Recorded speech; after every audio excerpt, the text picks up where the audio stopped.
Este mensaje fue predicado en la Iglesia Bíblica Pacto de Gracia, en Juticalpa, Honduras.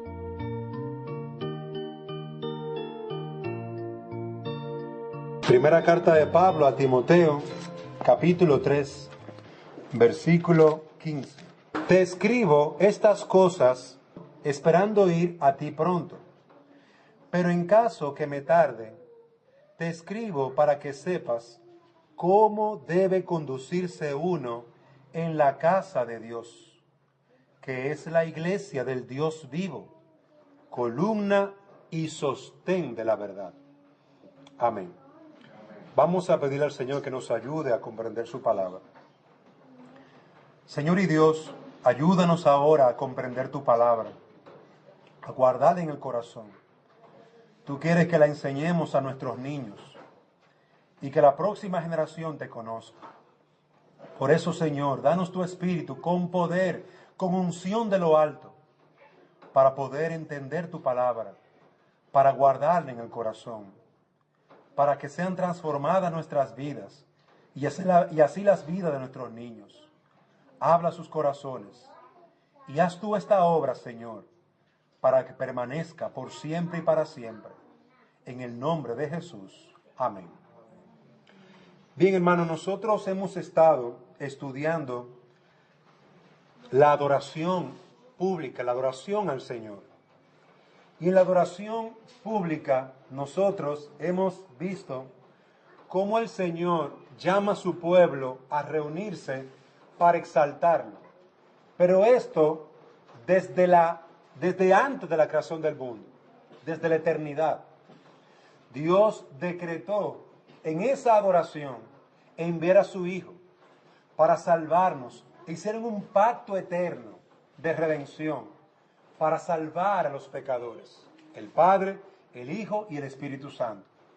Y el Hijo vino aquí a la tierra y formó un pacto, un nuevo pacto.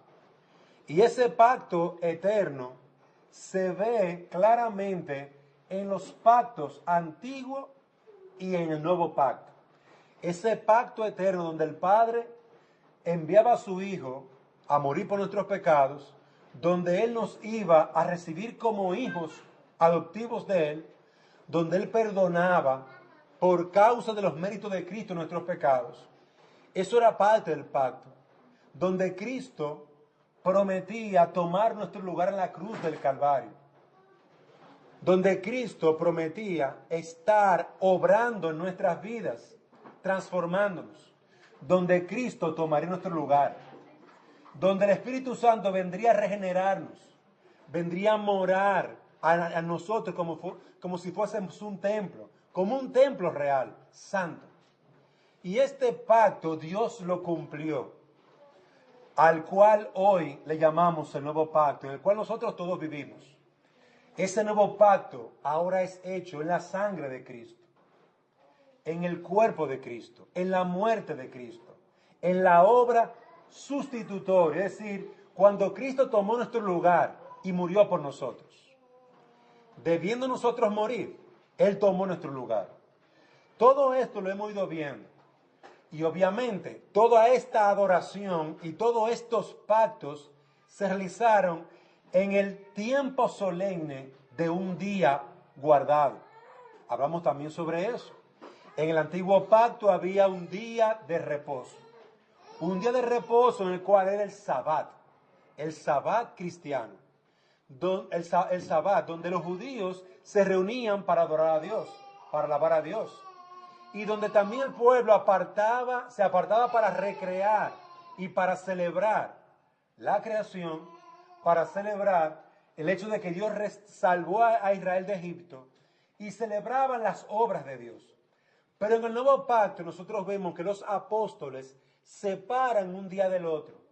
En el nuevo pacto allí se celebra la venida de Cristo, la muerte de Cristo, la resurrección del Señor, la venida del Señor, el Espíritu Santo, la venida del Espíritu Santo en nuestras vidas, haciendo una nueva creación, el cumplimiento de la palabra del Padre en su pacto de adoptarnos como hijos a través de Cristo.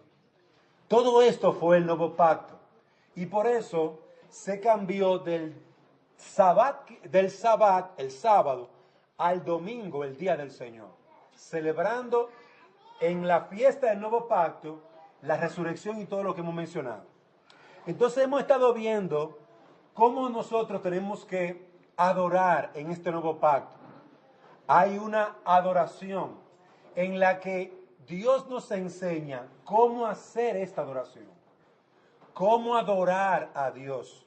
Por eso Pablo habla a Timoteo en los versículos que leímos. Te escribo estas cosas. Pablo le escribió una carta a Timoteo y le enseñó muchas cosas.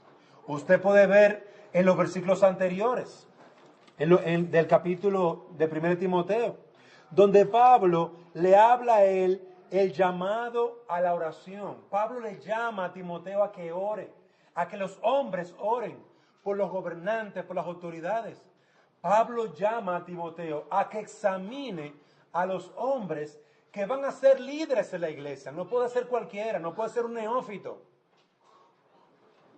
Pablo llama a Timoteo a cuidar del pueblo de Dios y le da parámetros, instrucción tras instrucción. Le enseña, le habla a Timoteo, escribiéndole todas estas cosas para prepararlo, para que él supiera cómo actuar, para que él se preparara y supiera qué hacer. Te escribo, versículo 14, estas cosas, esperando ir a ti pronto. Pero en caso que me tarde, te escribo para que sepas cómo debe conducirse uno en la casa de Dios. Yo te escribo esto, Timoteo, toda esta instrucción, toda esta enseñanza, para que tú sepas cómo conducirte en la casa de Dios. Y amados hermanos, todo lo que estamos aprendiendo hasta ahora sobre la adoración es para que nosotros aprendamos, para que nosotros entendamos cómo debemos de actuar en la casa de Dios. Para que entendamos esto. Hoy nosotros vamos a seguir ampliando estas enseñanzas hablando del principio regulativo de la adoración. Ya hemos visto algo en los mensajes anteriores, porque este principio está en todas las escrituras, guiando a los hombres para que hagan las cosas según la voluntad de Dios. Yo no puedo hablar del principio regulativo de la adoración como algo aparte, sino como parte del todo en la vida cristiana.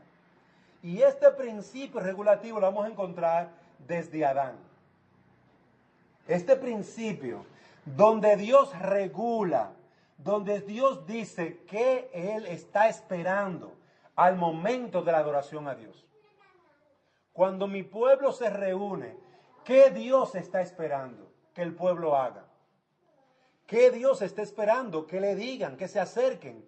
¿Cómo se van a acercar? Esto lo puede ver desde Adán. Desde el tiempo de Adán, cuando empezó la adoración en la humanidad, ya había una adoración prescrita por Dios, con cosas sencillas, cosas en las cuales el hombre ha regulado en qué podía hacer y cosas que no podía hacer.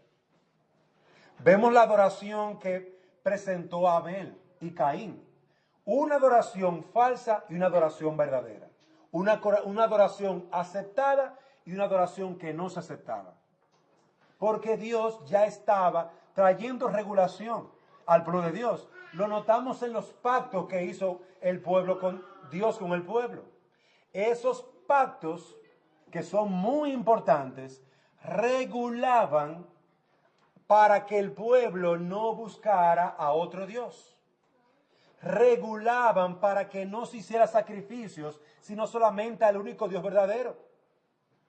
Pero cada uno de esos pactos, el pacto con Adán, el pacto con Noé, el pacto con Abraham, regulaban la vida de la persona y su adoración. Una de las primeras cosas que el Señor hizo con el pacto con Abraham, en el cual Abraham se circuncida, es decirle que Él es su Dios. Yo soy tu Dios. Y Abraham solamente tendría a un solo Dios. Recuerden que Abraham venía de Ur de los Caldeos, donde allí se adoraban a muchos dioses. Pero con ese pacto, Abraham era separado de la adoración mundana del mundo para adorar a un solo Dios. Y así cada pacto, no vamos a ver, no vamos a poder ver el principio en cada uno de esos pactos, pero cada uno de esos pactos señalaba al hombre principios regulativos que limitaban al hombre. Porque el punto regular es limitar, es guiar, es señalar. Por un lado señala el camino correcto, pero al señalar el camino correcto también desestima, desprecia, aleja otros caminos. Entonces, el principio regulativo de adoración lo vamos a encontrar desde el principio de la adoración misma hasta nuestros días. La iglesia, como encontramos aquí en este pasaje, en 1 Timoteo 3:15, veamos brevemente aquí. Pablo le dice a Timoteo: pero en caso que me tarde, te escribo para que sepas cómo debe conducirse uno en la casa de Dios, que es la iglesia. Observen lo primero que Pablo dice al pueblo de Dios en el nuevo pacto. Al pueblo de Dios en el nuevo pacto. Pablo le dice: la casa de Dios es la iglesia, el hogar de Dios es la iglesia. No nos estamos refiriendo a las paredes, sino al pueblo, a las vidas, a los hombres, a las mujeres. La casa de Dios somos cada uno de nosotros. Somos el templo de Dios, nosotros. Y Pablo está diciendo: te voy a enseñar, te voy a explicar, te voy a escribir esto para que sepas cómo conducirte en el pueblo de Dios, en la casa de Dios, donde mora el Espíritu Santo. El término casa que aquí se usa puede referirse a la iglesia como la familia de Dios, o a la iglesia como el templo de Dios. La iglesia, cada hombre y mujer aquí, es tanto la familia de Dios. Ustedes son los hijos de Dios. Yo soy hijo de Dios por la fe en Cristo. Pero también somos el pueblo de Dios, donde se habla aquí del pueblo como una institución. Por un lado, como una familia, pero también como una institución organizada, ordenada. Vemos, por lo tanto, que Pablo le está diciendo a Timoteo: en lo que yo voy, te escribo esto para que tú sepas cómo caminar, cómo tratar con la familia de Dios, con la institución que Dios estableció aquí en la tierra. En cualquiera de estos casos se enfatiza la especial y cercana relación de la iglesia para con Dios. Pero otra cosa que encontramos en este versículo es que la casa de Dios se identifica como la iglesia del Dios viviente. Como hemos dicho, la iglesia es la casa del Dios viviente.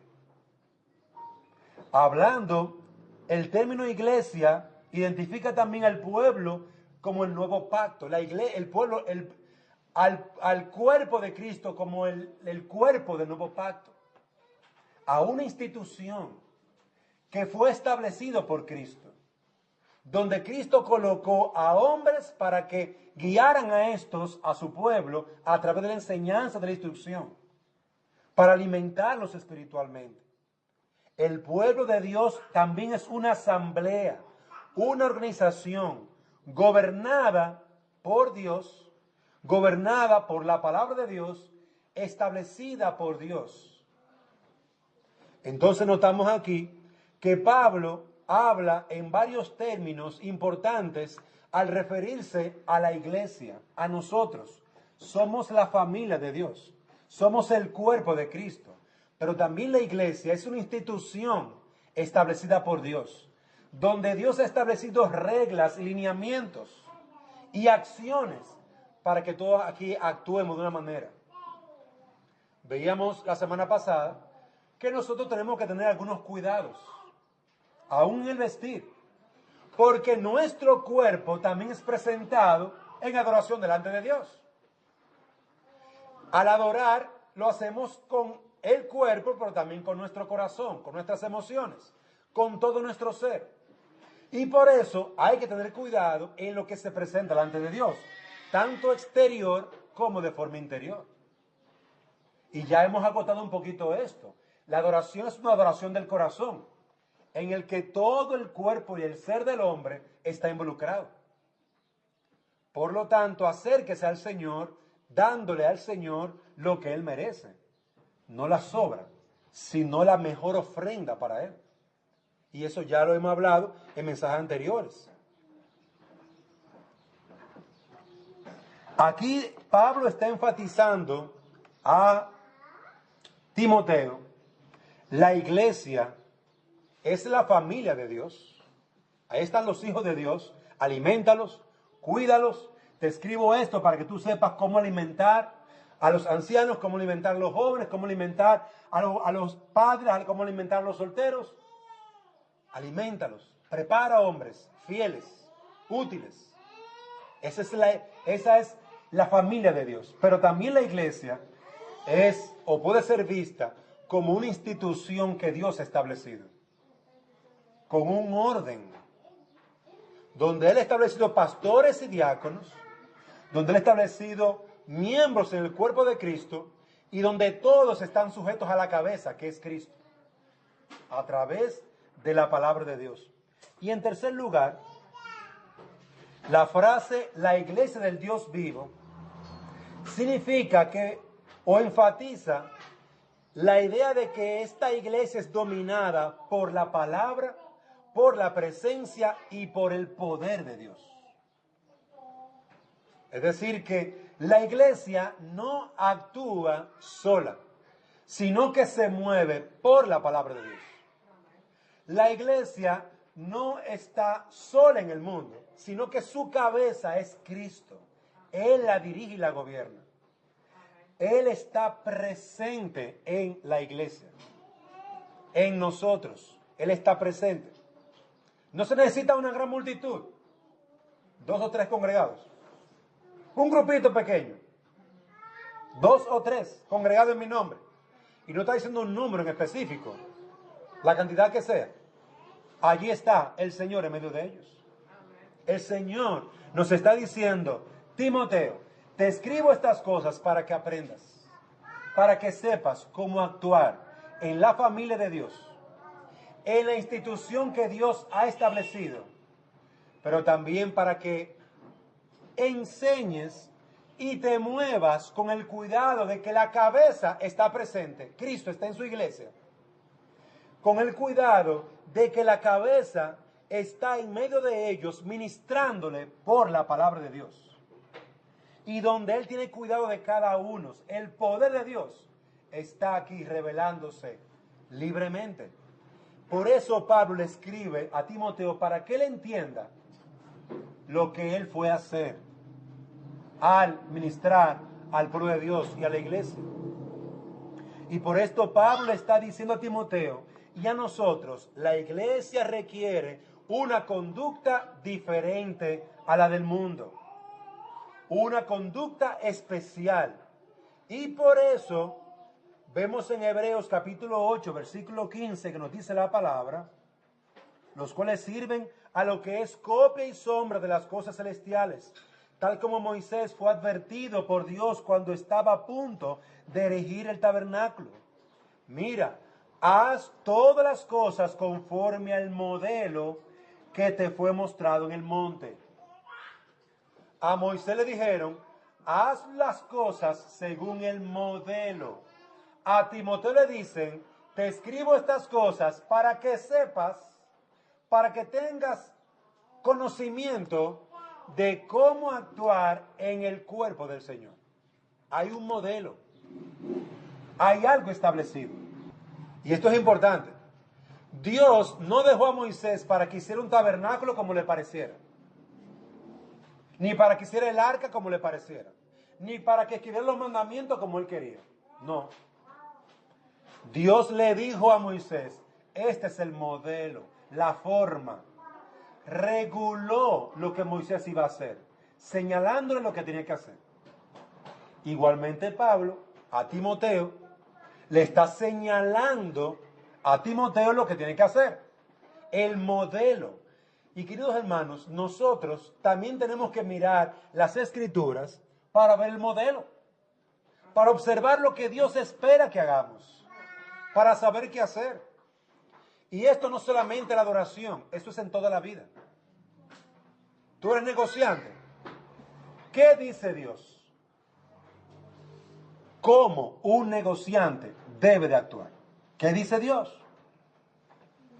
¿Debe de robar?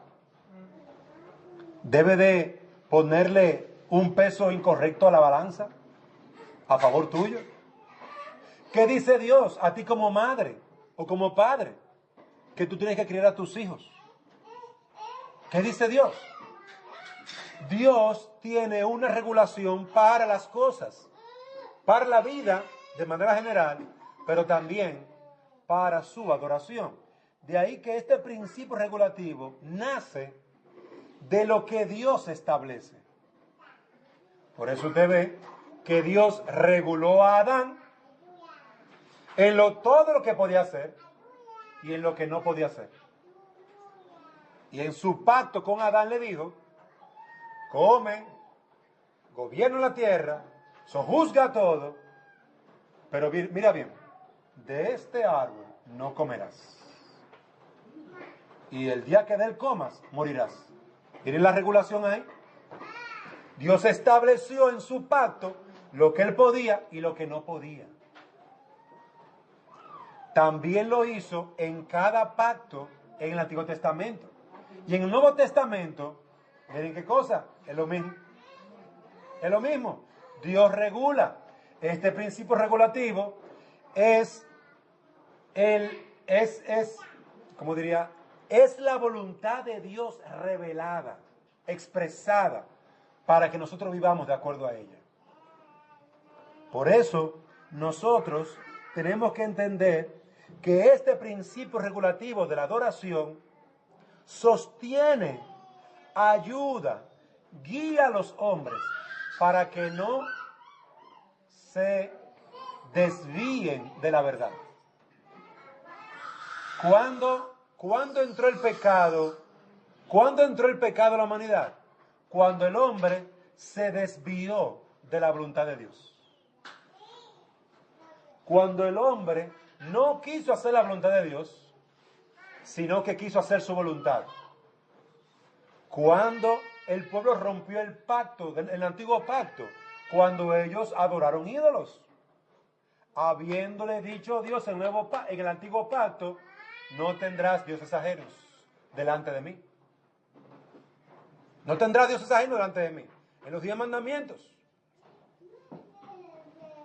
Cada vez que un hombre, una mujer, una iglesia decide ir por otro camino diferente a lo que Dios ha establecido, termina destruyendo su relación con Dios, termina destruyendo la palabra de Dios, socavando, destruyendo la autoridad de Dios en medio de su pueblo.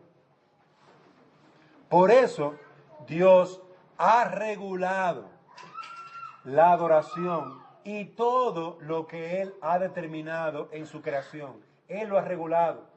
Queridos hermanos, todo está regulado en cierta manera.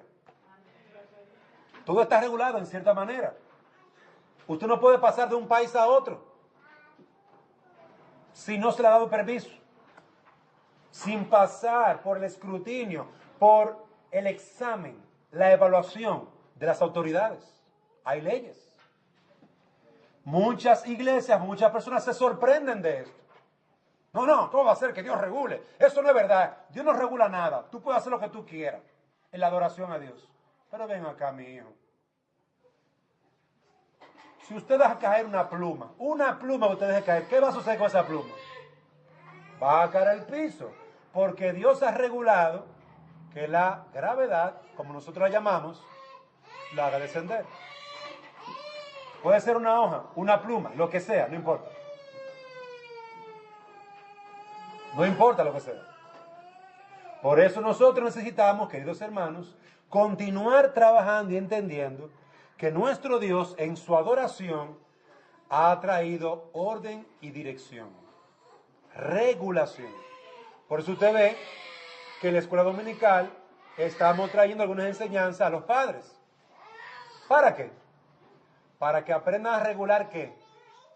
A sus hijos. Para que le den orden y dirección a sus hijos. Para que esos muchachos no estén por ahí en la calle haciendo y deshaciendo. Robando, matando, destruyendo. Por eso los padres necesitan seguir aprendiendo la palabra de Dios para seguir aplicando estos principios. Y nosotros en la adoración aprendemos la palabra de Dios para seguir aplicando estos principios de la palabra de Dios. Nosotros necesitamos esa regulación. Y observe que no tiene nada que ver con la pureza ni santidad del hombre. Porque el hombre en un estado de pureza y santidad fue regulado. Cuanto más en pecado. Cuanto más fue regulado también. Esos 10 mandamientos no están ahí porque sí. Las leyes de los países no están ahí porque sí. Las leyes de la naturaleza no están ahí porque sí. Dios regula. Dios ordena. Dios dirige todas las cosas por su sabia y santa voluntad. Amados hermanos, este principio lo vamos a encontrar en todas las escrituras. Lo que Dios ordena es correcto y lo que no se ordena es erróneo. Por eso, en la iglesia vamos a estar procurando traer a la iglesia lo que Dios demanda en su palabra. Por eso, en la iglesia vamos a tener la adoración sencilla y simple. Y cuando me refiero a simple, no quiero decir algo que sobre, sino sencilla en los sentidos más elementales que Dios ha determinado en su palabra. Por ejemplo, algo elemental en la vida cristiana es la oración. Dios espera que en su iglesia haya oración. Un elemento o una parte elemental, básica, en la vida de todo hombre de Dios y mujer de Dios. Dios espera que en la iglesia haya alabanza. Y eso es algo elemental, y a eso me refiero con la parte de sencillo. Mantener las cosas conforme a los elementos básicos que Dios ha demandado para la vida de todo hombre de Dios, según su palabra. De ahí que lo que Dios ordena es lo correcto, amados hermanos. Y lo que no ha sido ordenado por Él es lo erróneo. Las iglesias reformadas se oponen a las iglesias que se oponen a este punto van a estar observando cosas que Dios no ha pedido. Van a estar trayendo a la oración cosas que Dios no ha pedido. Una cosa que nosotros encontramos en la vida de muchas iglesias es lo siguiente. Y es que se está trayendo la adoración a Dios, al culto a Dios, inventos de los hombres. O cosas que los hombres desean traer. Ahora vamos, para poner un ejemplo, a tener un coro de niños y se reemplaza la adoración a Dios, un día del Señor, por un coro de niños. O un coro de adultos. O un coro de ancianos. ¿Acaso la alabanza de esos ancianos no agrada a Dios? Yo no digo que no agrada a Dios. Pero, amados hermanos, estamos en la casa de Dios. Y en la casa de Dios nosotros actuamos y traemos lo que Dios pide en su palabra. Dios no ha pedido un coro de ancianos. Dios ha pedido que todo su pueblo cante alabanza a Él. Dios no ha pedido que se pare alguien a dar su testimonio. Dios ha pedido que se predique su palabra, que se lea su palabra. Eso es lo que Dios ha pedido. El centro, en muchos lugares, ha dejado de ser Dios para ser el hermanito que canta lindo o que quiere dar alguna experiencia personal. Entonces deja de ser Dios para ser el hermano o la hermana. Y cada cosa, querido hermano, tiene su lugar y su momento. En la iglesia, en la adoración pública, Dios no espera que las personas se paren a dar su testimonio. Porque no es por el testimonio de las personas que los hombres van a ser salvos. Es por el testimonio de Dios predicado por su palabra. Es la palabra de Dios, la reina. No somos nosotros los reyes. No somos nosotros los reyes. Es la palabra de Dios la reina en el pueblo de Dios. Por lo tanto, amados hermanos, la manera aceptable de adorar al verdadero Dios es instituido por Él mismo. Esto no es simplemente la casa de los hermanos, no está en la casa de Dios. Y cada hombre y mujer está aquí para adorar a Dios. Este es el objetivo, el centro de todo. Dios es el centro de todo. Y estamos limitados. Dios nos limita. Como lo hizo con Adán y Eva. ¿Por qué? Porque Él es el soberano. ¿Te preocupa eso? Él es el soberano. Él es el rey. Y si Él es el soberano y el rey, no puede establecer lo que quiere en su casa. ¿Es así?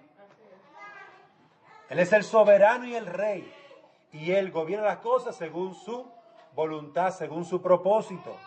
Cuanto más su adoración. No se le puede adorar a Dios con la imaginación o los recursos de los hombres o las sugerencias de Satanás. El culto a adoración necesita el orden establecido por Dios. Y quiera Dios, amados hermanos, que podamos seguir trabajando, ¿verdad?, en la estructura de la iglesia para poder tener un ambiente más fresco, más tranquilo. Hoy no hay luz, pero gloria a Dios, esa es su voluntad. Dios a su tiempo proveerá lo necesario y a un espacio necesario. Pero tengamos paciencia, créanme, yo estoy teniendo mucha paciencia. Porque tengo a 2 niñitos que me están dando competencia. Pero tranquilo, eso no es nada, son niños. Ahora, lo que tenemos que tratar es de proveer los medios para la correcta adoración. Y que Dios nos dé la gracia necesaria. Ahora, nosotros necesitamos estar enfocados en lo que Dios demanda. ¿Qué es lo que Dios demanda? ¿Cómo es que Dios quiere que lo hagamos? Y yo quiero que nosotros veamos brevísimamente, en estos últimos minutos que me quedan, algunos elementos que deben de estar aquí en todo el culto de adoración. Deben estar aquí en todo el culto de adoración. Primer elemento, la lectura y audición de las Escrituras. Durante la adoración a Dios debe de haber lectura de la palabra de Dios. Lo encontramos, por ejemplo, en Nehemías capítulo 8, versículo 8. Si me acompañan allí, por favor. Nehemías. Antes de los Salmos y después de Esdras. Nehemías 8:8. Y leyeron el libro de la ley de Dios, traduciéndole y dándole el sentido para que entendiera la lectura. Observen cómo había una lectura de la palabra de Dios. Y habían levitas explicando, dando a entender esa lectura. Pero no solamente en el Antiguo Testamento. Hechos capítulo 15, versículo 21. Hechos 15, 21. Porque Moisés desde generaciones antiguas tiene en cada ciudad quienes lo prediquen, pues todos los días de reposo es leído en las sinagogas. Observen la lectura. Todos los días de reposo, ¿qué hacían? Iban a leer el Pentateuco o la Torá. Todos los días de reposo iban a leer las Escrituras. Moisés tiene quien le predique, quien lo lea. Y por último, 1 Timoteo 4:13. 1 Timoteo 4:13. Entre tanto que llego, ocúpate en la lectura de las Escrituras. la exhortación y la enseñanza. Miren qué sencillo. Tanto en el Antiguo como en el Nuevo Testamento hay una lectura continua de la palabra de Dios. Hermanos, no es porque a mí se me ocurrió que nosotros tenemos una lectura del Antiguo Testamento ahora en la mañana y en la tarde una del Nuevo Testamento. No es un invento. Ese es el ejemplo de las Escrituras. Y estamos llamados a leer todo el consejo de Dios, es decir, todas las Escrituras. No a leer una cosa por aquí, otra por allí, como si estuviéramos inventando. No es un invento. Dios espera que su palabra se lea en la adoración pública. Como lo vimos en Nehemías 8:8, Hechos 15:21, 1 Timoteo 4:13 y añado uno, Apocalipsis 1:3. Pero otro elemento que Dios espera que se realice en la adoración a Dios es la predicación de la palabra de Dios. La adoración debe de tener la enseñanza, la predicación de la palabra. Y esto es parte también central. Además de la lectura de la palabra, también la predicación. No es suficiente con leer la Biblia y decir que me parece. Una cosa es la lectura y otra cosa es el estudio de las Escrituras. El estudio, la exposición de la misma. Lucas 24:47. Lucas 24:47. Y que en su nombre se predicara el arrepentimiento para el perdón de los pecados a todas las naciones, comenzando desde Jerusalén. Observe cómo el Señor llama a que se predique el arrepentimiento para el perdón de los pecados. Dios espera que se predique. Por favor, atiéndeme a ese niño que está... Dylan, que toma asiento, por favor. Dios espera que se predique la palabra de Dios. ¿Para qué? Para el arrepentimiento de las almas. Pero también encontramos en 2 Timoteo 4:2. 2 Timoteo 4:2. Predica la palabra, insiste a tiempo y fuera de tiempo, redarguye, reprende, exhorta con mucha paciencia e instrucción. Miren lo que Dios espera, que se haga, que se predique la palabra. Y esto es parte de la instrucción de Pablo a Timoteo, para que Timoteo supiera qué hacer en la casa de Dios. Timoteo, te insisto, predica la palabra, redarguye, reprende, exhorta, guía, instruye, a tiempo y fuera de tiempo. Dios espera que se lea su palabra, que se predique su palabra.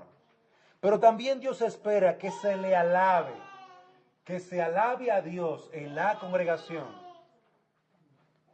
Ese caballero me está dando mucha competencia. Dios espera que se alabe en la congregación. Vamos a buscarlo en Efesios 5:19. Efesios 5:19. Efesios 5:19 nos dice: hablando entre vosotros con salmos, con himnos y cantos espirituales, cantando y alabando con vuestro corazón al Señor. Observen lo que Dios espera de su pueblo: que le alabe, que le cante, con himnos, con cánticos, con salmos. Dios espera esta alabanza, que su congregación se acerque delante de Él, como nos enseña el Salmo 100. Entrad por sus puertas con acción de gracias, con alabanzas, bendecidle, exaltadle, glorificadle. Dios espera que nosotros le alabemos, que le adoremos, que le exaltemos. También lo encontramos en Mateo 26:30, 1 Corintios 14:15, y así otros pasajes de las Escrituras que podríamos mencionar, pero por causa del tiempo no lo vamos a poder leer. Otro elemento que Dios espera que tengamos aquí es la oración. La oración. Hechos 2:42. Hechos 2:42. Hechos 2:42. Y se dedicaban continuamente a las enseñanzas de los apóstoles, a la comunión, al partimiento del pan y a la oración. También encontramos esto mismo en 1 Corintios 14, 3 al 17. 1 Corintios. Por tanto, el que habla en lenguas pide en oración para que pueda interpretar. Porque si yo oro en lenguas, mi espíritu ora, pero mi entendimiento queda sin fruto. Entonces, ¿qué? Oraré con el espíritu, pero también oraré con el entendimiento. Cantaré con el espíritu, pero también cantaré con el entendimiento. Observen cómo la oración era parte de lo que era el culto, la relación, la comunión con Dios en medio de su pueblo. La oración es un elemento necesario en la adoración pública al Señor. Y hemos visto ya varios elementos: la lectura de la palabra, la predicación de la palabra, el escuchar atentamente esa lectura y esa predicación, la alabanza congregacional, la oración. Son partes elementales, partes necesarias de la vida del cristiano, pero también de la vida del cuerpo de Cristo, del templo del Señor. También hay otro elemento que es parte de la vida del creyente, que es la ofrenda y los diezmos. Vamos a ir a Hebreos capítulo 7, 8 al 10. Hebreos capítulo 7, 8 al 10. Aquí ciertamente hombres mortales reciben el diezmo, pero allí lo recibe uno de quien se da testimonio de que vive. Y por decirlo así, por medio de Abraham, aún Leví, que recibía diezmos, pagaba diezmos, porque aún estaba en los lomos de su padre cuando Melquisedec le salió al encuentro. Observen, hermanos, cómo aquí también parte de esa adoración era traer los diezmos y ofrendas delante del Señor. Otro pasaje es Malaquías 3, 10 al 11. Malaquías 3. Traed todo el diezmo al alfolí, para que haya alimento en mi casa, y ponedme ahora a prueba de esto, dice el Señor de los ejércitos, si no os abriré las ventanas del cielo, y derramaré para vosotros bendición hasta que sobreabunde. Observen cómo habla de la bendición cuando el pueblo de Dios apartaba su diezmo al Señor. Y esto lo hacía lo enseñaba el profeta Malaquías, pero también lo enseñaba el Nuevo Testamento. Recordarán aquella viuda que fue a llevar su ofrenda de 2 pequeñas moneditas. Y el Señor Jesucristo dijo: esta mujer ha dado más que todos, porque todos han dado lo que les sobra, pero esta mujer ha dado todo lo que tiene. Observen, hermanos, cómo esto ha estado siempre la vida del pueblo de Dios. Tanto la oración, la alabanza, la predicación, la lectura, la ofrenda y el diezmo son parte de lo que es la adoración pública. Y está incluida en lo que es la adoración pública. Y un último elemento es la administración de los sacramentos, tales como el bautismo y la cena del Señor, donde estos también son llamados a ser utilizados, aplicados por el pueblo de Dios. Recuerden que estamos hablando de la adoración y lo que Dios requiere, el principio regulativo, lo que Dios requiere en la adoración. Y cómo esa adoración debe de traerse lo que Dios demanda. Y por esa causa, Dios estableció en su palabra que la lectura de la palabra se leyera en medio de su pueblo. Estableció que se predicara al pueblo. Estableció que el pueblo en conjunto orara. Estableció que el pueblo alabara su nombre a través de los cánticos y la alabanza. Y estableció también que se trayeran los diezmos, se apartaran del fruto de nuestro trabajo, los diezmos y ofrendas para la obra del Señor. Pero también estableció que el bautismo y la cena del Señor se aplicaran. Vamos para ahí por último en Mateo 28, 19. Mateo 28, 19. Id pues y haced discípulos de todas las naciones, bautizándolos en el nombre del Padre y del Hijo y del Espíritu Santo, enseñándoles a guardar todo lo que os he mandado. Y aquí yo estoy con vosotros todos los días hasta el fin del mundo. La iglesia, en donde se encuentre, debe de estar haciendo cada una de estas cosas. Leyendo la palabra de Dios. La iglesia, donde se encuentre, debe de estar predicando la palabra de Dios. Debe de estar orando a Dios. Debe estar apartando su ofrenda y diezmo al Señor. Debe estar sirviendo al Señor en cada una de estas cosas en que hemos enseñado. En el bautismo, bautícele al que creyó. Bautícele en el nombre del Padre, del Hijo y del Espíritu Santo. Hechos 2:42, observen la iglesia que conoció al Señor. ¿Qué estaba haciendo la iglesia? Hechos 2:42. ¿Qué encontramos haciendo la iglesia desde el principio? Y se dedicaban continuamente a la enseñanza de los apóstoles. Enseñanza. A la comunión. Al partimiento del pan y a la oración. Es decir, que el partimiento del pan, el pan y el vino, la Santa Cena, era parte de esa adoración. El bautismo era parte de ese servicio al Señor. La lectura de la palabra era parte del servicio al Señor. La enseñanza de los apóstoles, la enseñanza apostólica, era parte de esa adoración al Señor. Y esto debe ser parte también de nuestra adoración y servicio al Señor. Estos elementos son demandados porque es lo que Dios requiere en su adoración. Y por eso el principio regulativo nos va a decir a nosotros qué podemos hacer. Y también nos va a decir a nosotros qué no debemos de estar haciendo. ¿Qué podemos hacer? Adorar a Dios. Por lo tanto, no podemos estar adorando ídolos. ¿Qué tenemos que estar haciendo? O la voluntad de Dios. Pues entonces no puedo estar haciendo mi voluntad. No, es la voluntad de Dios. Lo que Dios espera, lo que Dios nos ha mandado, lo que Dios nos ha determinado. Eso hace este principio regulativo. Establece lo que Dios demanda en su voluntad, en su palabra, para que nosotros creyentes vivamos por esa palabra. La adoración que no es agradable a Dios es aquella donde se le añade a los hombres, se le añade a lo que Dios ha dicho. La adoración que no agrada a Dios es aquella que se le añade, que le añade cosas a lo que ya Dios ha demandado.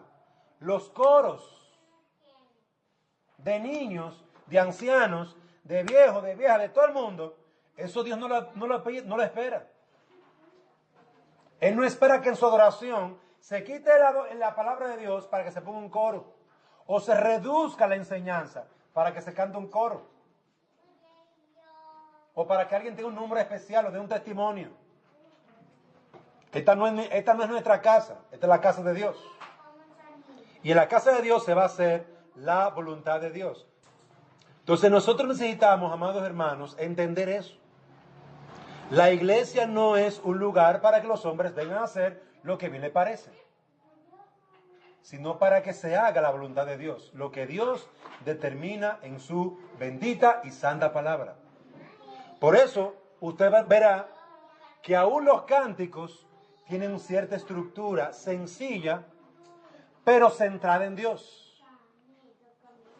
Aquí en la lectura y la enseñanza, yo no tengo que estar balbuceando palabras raras, porque el objetivo es edificar al pueblo de Dios. Aquí no es la lengua lo importante, sino la edificación y la predicación y la enseñanza de la palabra. Entonces hay centenares de cosas que la gente se inventa en la adoración para añadir un elemento diferente, original. Cuando Adán y Eva fueron originales, el pecado entró en el mundo y con él la muerte. Cuando Adán y Eva determinaron tomar un camino diferente al que Dios estableció, simplemente le abrió la puerta a la muerte, al pecado.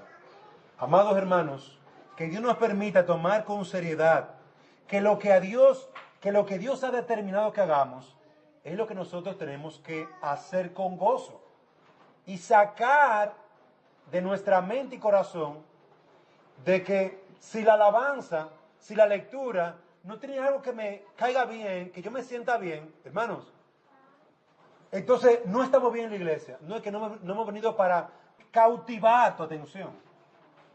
Hemos venido a adorar a Dios. Es su atención la que queremos. Y es su bendición la que queremos. No cautivar a la gente con luces, con brillos, con un acto especial del pastor. Hay gente que ha llegado a tal nivel donde el pastor viene disfrazado para predicar. El tema de él es la batalla espiritual y él viene vestido de militar. El tema es la guerra contra el pecado y él viene vestido de boxeador. Y usted lo ve que es un show de película. Un show de película. Bueno, lo que les gusta hacer esos shows, eso no es adoración, eso es una falsa adoración. ¿Por qué? Porque Dios no lo ha pedido.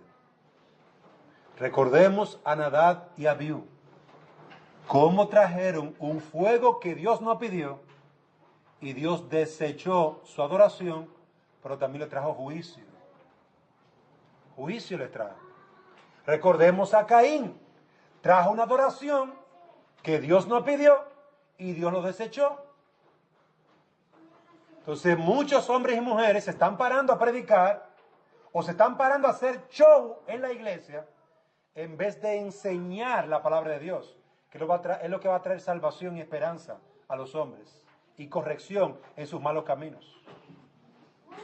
Que Dios nos permita, amados hermanos, examinar nuestra adoración y nuestras prácticas. Cuando añadimos prácticas extrabíblicas para hacer la adoración más atractiva o para aumentar la devoción de los que adoran, estamos impugnando, desechando la sabiduría de Cristo, despreciando las Escrituras. Y no podemos decir que nuestra iglesia es solo Escritura. No lo podemos decir. En esta iglesia, si se hace otra cosa en la adoración que no es lo que se demanda, esto no es solo Escritura. Esto es un chin lo que dice la Biblia, lo que digo yo, un invento mío. O un invento de las mujeres. No, porque las mujeres ahora queremos hacer un cambio, pastor. Bueno, hermana, hay que ver si Dios lo aprueba eso. Porque no es lo que digan los hombres ni lo que diga la mujer, es lo que Dios dice. Y traeremos lo que Dios demanda en su palabra. Que Dios nos permita, amados hermanos, cultivar una adoración con un principio. Porque, oiga bien, ni la tierra, ni el mar, ni el cielo están sueltos a su deseo. Usted va al libro de Job y va a encontrar que hasta el mar, Dios le puso un límite. Hasta aquí vas a llegar. Le puso un límite a las cosas creadas. Por favor, no va a poner límite en su adoración. Y un orden en su adoración. Que Dios nos permita seguir aprendiendo la palabra para seguir ordenando, trayendo orden en la adoración al Señor. Vamos, hermanos, ahora. Señor y Dios y Padre, gracias te damos por tu palabra y queremos implorarte que tú nos ayudes a poder cultivar un espíritu humilde y un espíritu temeroso de ti, que procure obedecerte antes que seguir los propios deseos. Ayúdanos, Señor, a temerte a ti y no a temer a los hombres, a confiar en tu palabra y no a confiar en lo que los hombres hacen. Oh Padre, ayúdanos, guíanos por tu Espíritu. Nosotros te lo imploramos y suplicamos en los méritos de Cristo, nuestro Salvador y Señor. Amén.